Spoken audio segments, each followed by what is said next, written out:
રિયાની મુસાફરી ભાગ 2 રિયાની ટ્રેનની મુસાફરી।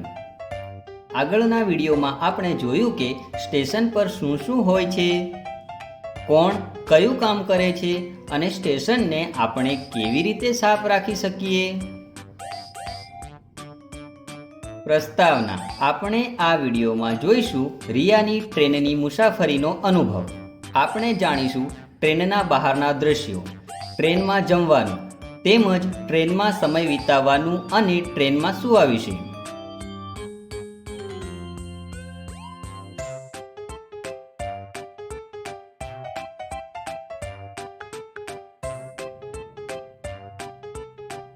રિયા અને તેની મમ્મી પોતાની સીટ પર બેસી ગયા છે।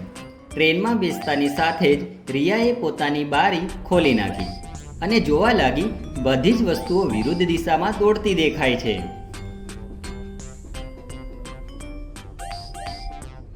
મમ્મી, બધું વિરુદ્ધ દિશામાં દોડતું કેમ લાગે છે? બધા જ માણસો, ઝાડ અને પ્રાણીઓ પણ દોડી રહ્યા છે। રિયાને તો નથી ખબર કે આવું કેમ થઈ રહ્યું છે, પણ શું તમને ખબર છે બધા ઉલટી દિશામાં કેમ દોડી રહ્યા છે? રિયા, બહારના માણસો નથી દોડી રહ્યા, પણ આપણે દોડી રહ્યા છીએ। જો રિયા, બહાર બધું એમ જ ઊભું છે, પણ આપણી ટ્રેન ઝડપથી આગળ દોડી રહી છે, એટલે તને બહારની દુનિયા પાછળ દોડતી લાગે છે। હવે હું સમજી, આ તો ખૂબ જ રસપ્રદ છે।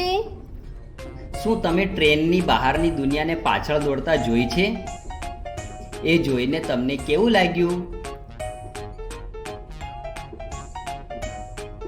એટલામાં જ રિયાએ કાળા કોટમાં એક માણસને જોયો। તે બધા જ માણસોની પાસે જઈ રહ્યો હતો। મમ્મી, ત્યાં કાળા કોટવાળા કાકા બધાની સાથે શું વાતો કરી રહ્યા છે?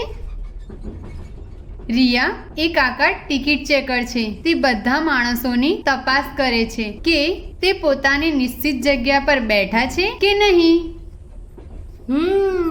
તો એમ કે બીજાની જગ્યાએ કોઈ બીજું માણસ ન આવી શકે। શું તમે કોઈ દિવસ ટિકિટ ચેકર જોયા છે?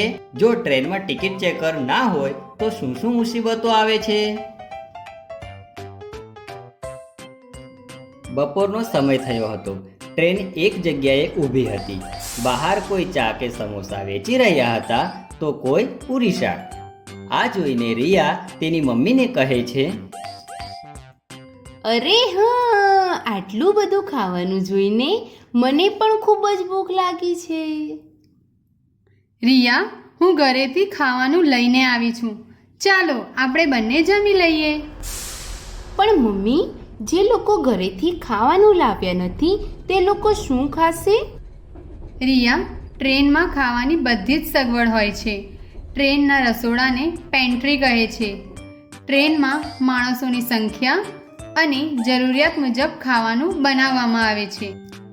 પોતાના પસંદ કરેલા જમણ મુજબ પૈસા આપવામાં આવે છે, એકદમ હોટલની જેમ જ। શું તમે કોઈ દિવસ ટ્રેનની મુસાફરીમાં પેન્ટ્રીનું ખાવાનું ખાધું છે? શું તે ખાવાનું સ્વાદિષ્ટ હતું? જોત જોતામાં 5 વાગી ગયા હતા। રિયા બારીની બહાર ડૂબતા સૂર્યને જોઈને પ્રકૃતિના સુંદર મજાના દ્રશ્યોનો આનંદ લઈ રહી હતી।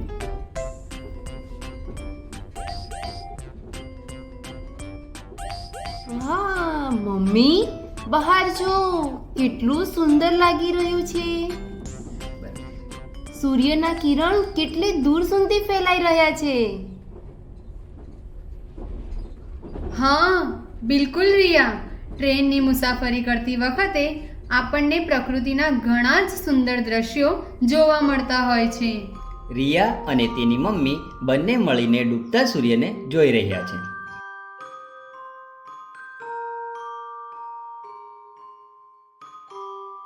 શું તમે ચાલતી ટ્રેનમાંથી ડૂબતા સૂર્યને જોયો છે? એ દ્રશ્ય તમને કેવું લાગ્યું? ધીરે ધીરે સાંજથી રાત થઈ ગઈ હતી. રિયાને અંધારામાં કંઈ જ દેખાતું ન હતું.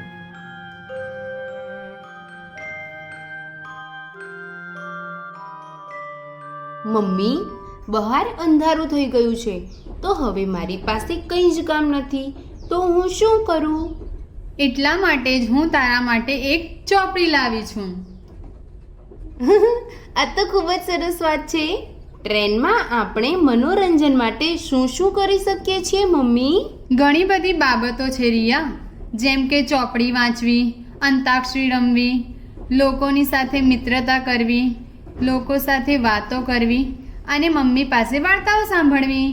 તમે ટ્રેનની મુસાફરી કરો છો ત્યારે સમય વિતાવવા માટે તમે શું શું કરો છો? સાંજના 7 વાગી રહ્યા છે. રિયા ટ્રેનની મુસાફરી દરમિયાન ખૂબ જ થાકી ગઈ છે. મમ્મી, હું ખૂબ જ થાકી ગઈ છું. આ મુસાફરીનો થાક છે રિયા. ઝડપથી જમીને આપણે સૂઈ જઈએ. હા મમ્મી, મને ખૂબ જ ઊંઘ આવે છે. રિયા અને તેની મમ્મી જમવાનું જમીને પોતપોતાની જગ્યા પર ચાદર પાથરીને સૂઈ જાય છે. Good night mummy. Good night Riya. ચાલતી ટ્રેનમાં ઊંઘવું તમને કેવું લાગે છે? શું તે ઘરમાં સૂવા જેટલું આરામદાયક હોય છે? સારાંશ: આ વિડીયોમાં આપણે જોયું કે રિયાની ટ્રેનની મુસાફરીનો અનુભવ અને આપણે જાણ્યું કે ટ્રેનના બહારના દૃશ્યો, ટ્રેનમાં જમવાનું, ટ્રેનમાં સમય વિતાવવા અને ટ્રેનમાં સૂવા વિશે.